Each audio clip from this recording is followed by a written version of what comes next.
I was thinking today, why doesn't Power Rangers have a HasLab? All the other brands have gotten a HasLab. I want a Power Rangers HasLab. Do you know what time it is? Welcome to the Legacy Ender, and my name is Daniel, and today I want to talk about HasLabs because Power Rangers hasn't gotten one. All the other brands have gotten some. They've gotten multiple, in fact, but Power Rangers hasn't gotten one at all, whether it be Lightning Collection or anything else. So I think to first talk about HasLabs, we got to explain what a HasLab is.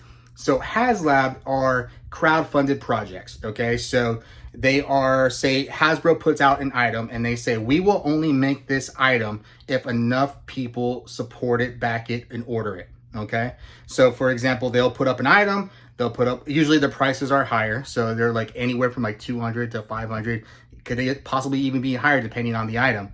And they say we want 10,000 people to order. If 10,000 people will order it, we will go ahead and make it and we'll ship them out.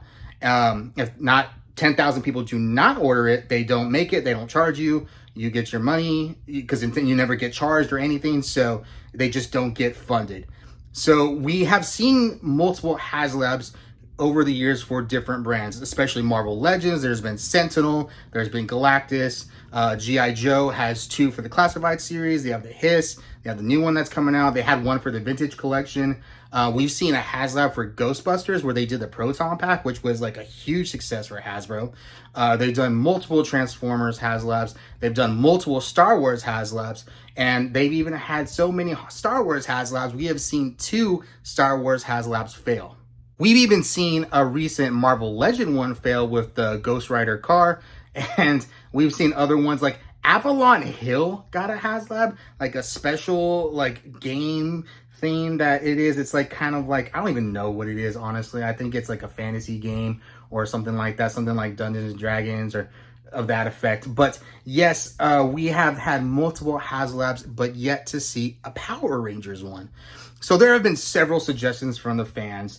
And you know what, Hasbro, we are giving you the suggestions. We are basically asking you to take our money. And the suggestions have been good. And I kind of want to go over some of the ones that have been suggested by fans and people that love Power Rangers. So first I want to talk about Titanus, because Titanus is probably the most suggested HasLab due to the size of the Zap Megazords. So the Zap Megazord, Dino Megazord, and the Zap Dragon Zord are sort of bigger in scale size than what we have gotten before, like through the 93 version and the legacy versions. So the thought is the Titanus might need to be a HasLab because it might be bigger than what we have gotten before for other Titanuses. Now this one, I kind of think if they were going to do Titanus, I think they might figure out a way to make it more affordable, not necessarily have it be a HasLab. We have seen that they're willing to charge like $220 for a power sword. So I think if they can keep it underneath that, it doesn't need to necessarily be a HasLab, and it can be something that everybody can get if they would want. I don't know what the status of the Zap Megazord line is because it seems they've had so many issues with it and they need to probably retool it, and whether Zap will continue or not, or whether they just need to reboot, let's say, the Megazord line in general. That's a possibility as well. But I sort of seen Titanus is an idea, but I sort of seeing that being a wide release if that happens later on. So next, the another most biggest sort of suggested one is Dark Specter because of the size of Dark Specter. When we see Dark Specter on screen and in space, he towers over everything. It's like this dude is almost like as big as a planet. I don't even know, but obviously, like you can see him like with the Stratoma, like his guy is massive. So Dark Specter has been brought up again. Now, the thought of a Dark Specter is awesome, and that'd be really, really cool. My issue with the Dark Specter is that we've sort of seen this before in Star Wars, and Star Wars kind of failed and nobody did it because it didn't come with enough perks. So HasLabs tend to have tiers. So say like the goal was 10,000, but 12,000 people ordered it, they will throw in something extra for ordering this. What it could be, I don't know. What it could be for Dark Specter, I don't know. It doesn't really feel like we saw Dark Specter enough on screen to make it that he would be a good HasLab. Now, I do think that should probably be some sort of exclusive, like a fan channel exclusive or a Hasbro Pulse exclusive. They did it, but it doesn't necessarily need to be a HasLab. And I don't think I would need a Dark Specter that is just like that massive compared to everything else. Because I mean, if we're gonna do it to scale, I mean, like Dark Specter would probably be like the size of a room compared to all the Power Rangers and stuff like that. So I don't know if we would need that necessarily. And Dark Specter, although he is cool and aesthetically he looks really cool, I don't know if it's going to be the flashiness of a HasLab that they like to have with HasLab. So it's an idea, and I think it'd be really cool. I wouldn't mind if they release like a Dark Specter and just a larger one than normal, like than the monster lines that we get, or even like just do a Malagor and say, hey, we gave you a Malagor, you know. And if you're going to do photography with it, you know you can figure out how to make this dude look bigger than he actually is. So it's an idea. I just don't know if it would have, I guess, like the flashiness of a Dark Specter. The next one I wanted to talk about is one that me and my friend Archer kind of suggested. And Archer is from Nerd Affiliated. He's a fellow content creator. He's a good friend. But we had suggested that they make a dragon shield. So hear me out, okay? Like a wearable dragon shield, like decent size, okay? Now with this dragon shield, they will also have the Green Ranger helmet. So you can get a Green Ranger helmet and a dragon shield in a HasLab. Now, one thing that McFarlane has been doing really good with their premium products lately is having like display stands on it. So what we envision is like a podium or a stand that you could put the shield on, put the helmet on, and then have an attachment that you could put the Lightning Collection Dragon Dagger on, so it makes one beautiful like piece, like bust of the Green Ranger. And it would be, I think it would be perfect. I would order that in a second. That thing would look so awesome on everyone's shelves.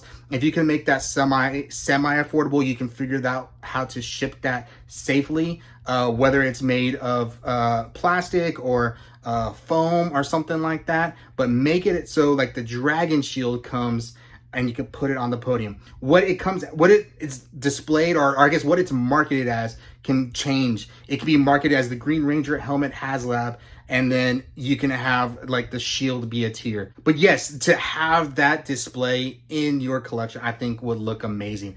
Hey, why not throw a Sword of Darkness in there while we're at it? Just have it. Just do all the fun stuff, right? Just have a Green Ranger helmet, do a Dragon Shield, do the Sword of Darkness, and have an attachment for the Lightning Collection Dragon Dagger. I think that would look sweet. But I mean, that's just me dreaming. Hasbro, I would make you guys $1 billion with that idea. But it's a great idea. I do think that'd be cool, because the Dragon Shield is like, when you think of the Green Ranger, I think people think of the Dragon Dagger and the Dragon Shield, because that's what differentiates the Green Ranger from all the other Rangers, and I think it'd be really, really cool.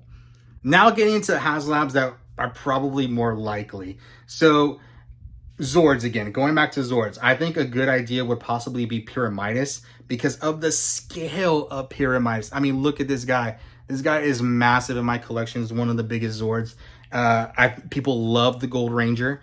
People love Jason. So Trey, depends on your opinion, but that would be an awesome suggestion. Sort of has a flashiness gold, but you got to go chromed out. You got to do it right.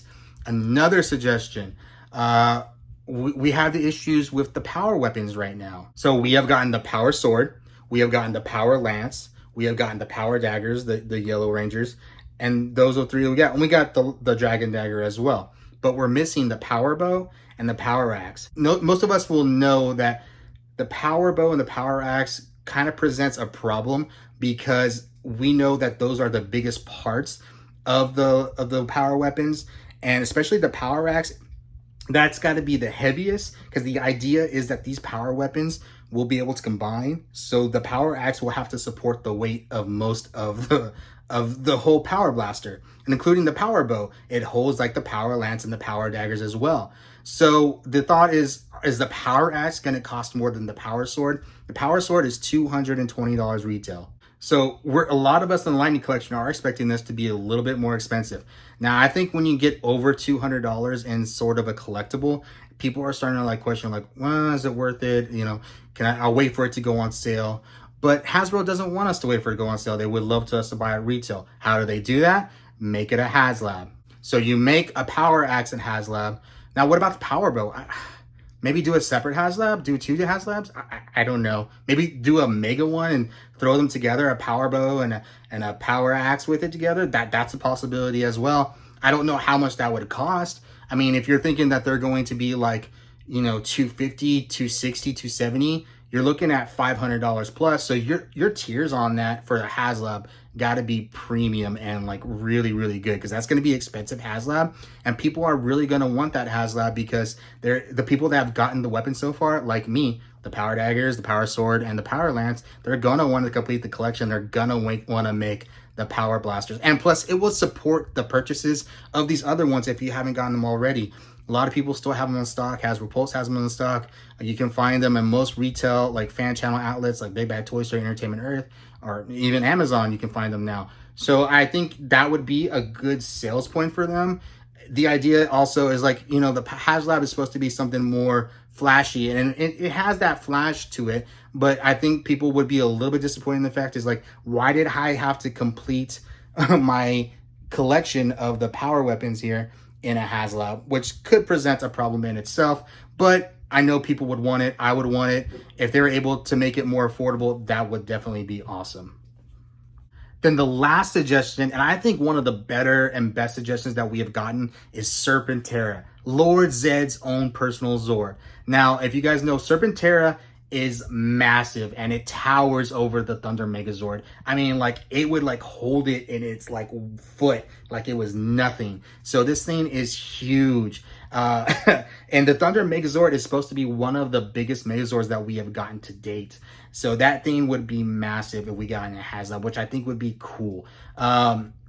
Serpenterra has been released before. I think it was like 94, 95, but that has not really aged well. It's really hard to find one in good condition because the plastic that they made Serpenterra with became brittle over time. So a lot of people have issues with them breaking, or if they order one and from a seller and they being broken upon shipping, they're just a really bad issue with them finding a good, decent Serpenterra. So it's definitely one that people have wanted to be re-released over the years, and I think it would be a really, really good HasLab. I mean, it's flashy, it looks great. Now the thing is, if you have Serpenterra, you really need to release the Thunder Megazord. So that begs the question, would we get possibly another Megazord to order before we get a HasLab? And I think that seems to be unlikely. But if you just did a Serpenterra, I don't know. I think it could do well. I just think it would need the Thunder Megazord or the Tiger Zord to support it. But it would be a great suggestion to do. I think it's one of those where they could probably keep it like under $400 or maybe under $500, which a lot of us would love. Come with awesome tiers. I don't know, just something cool with it. A stand, a way to pose it. That would be awesome as well. There's different ideas you can do. There was a lot of great stuff during the season 2, during the Thunder Megazord era. So that would be really, really awesome to have. And those are some ideas for HasLabs. There's a million of them out there. Please let me know in the comments what your idea would be for a HasLab, or if it's one of the ideas that I touched upon. I mean, would you like to see a Serpenterra? Would you like to get your power bow and power axe? What about Dragon Shield? What about my idea? I think that would be sweet. I mean, there's a multiple things that they could do. I know they would want to stay during the Mighty Morphin era, and I know people like are tired of Mighty Morphin, but the reality is that Mighty Morphin sells. So if they're going to do a first HasLab, it's probably going to be from the Mighty Morphin era. But yeah, guys, let me know in the comments what you guys think. What do you guys want to see? What do you think about the ideas that I threw out there? Let me know. And you guys know what time it is. It's Morphin time.